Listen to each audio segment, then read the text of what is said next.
Of distractions and political posturing and phony scandals, Washington's taken its eye off the ball. You're saying no corruption? No. None. No. There were some boneheaded decisions. Out of a but local no office. mass corruption. Not even mass corruption. Not even a smidgen of corruption. Okay.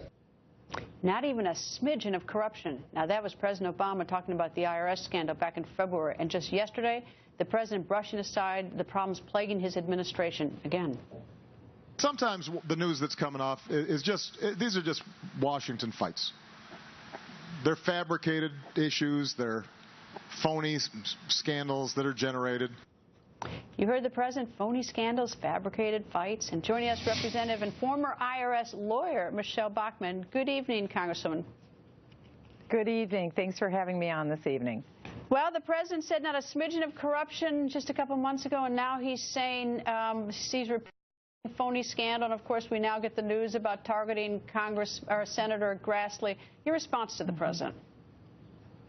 Well, there's no question this is a scandal. It's a scandal of epic proportions, big enough that it could bring down a presidency. The only thing that's phony are all of the denials that are coming out of the White House, because we learned this week the IRS admitted that they themselves released private, confidential tax return information. And again, as a former tax official, if I would have done that as an employee of the IRS, I would have been referred to the Justice Department, the criminal division. I would have not only lost my job, Greta, I would have been subject to a felony of 5 years hard time in a federal penitentiary. That's what we're talking about. That's how serious this is. The IRS has broken laws, and the American people need a redress of this grievance.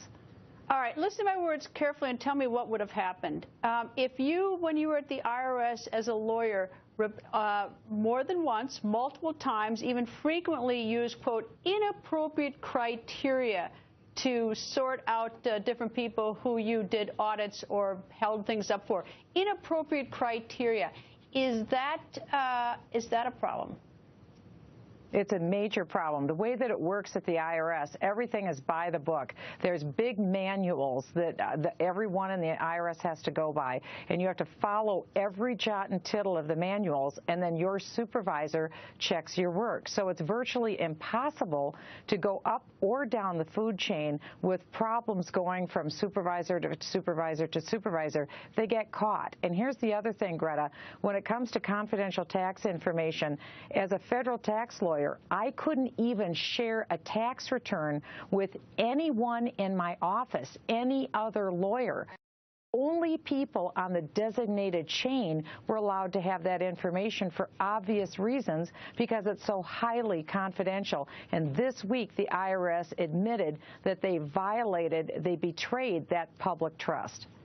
And the reason I use the word is the inappropriate criteria, because that, I think, is how the commissioner of the IRS is describing it, as so it's just inappropriate criteria that was being used. Well, it's far beyond that, Greta. They have broken the law that's already established, which is no one can release confidential tax information. They not only did it one time with one return, we also know that over 1.1 million documents were wrongfully sent by Lois Lerner to the Justice Department Criminal Division.